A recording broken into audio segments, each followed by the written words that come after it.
Guys, ito ngayon guys sa Arpapa. Punta tayo ng Baclaran guys. Isimba tayo. Bang mga tayo guys ng LRT. Mapuntang Baclaran Station. Ngayon dito tayo sa Arpapa Station guys. Ayan. Wala pang LRT. Kakalis lang ng santri na dumating.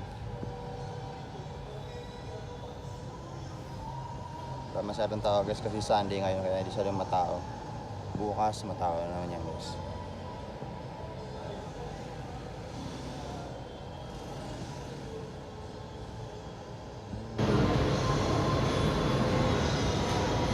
Sobrang init ngayon guys.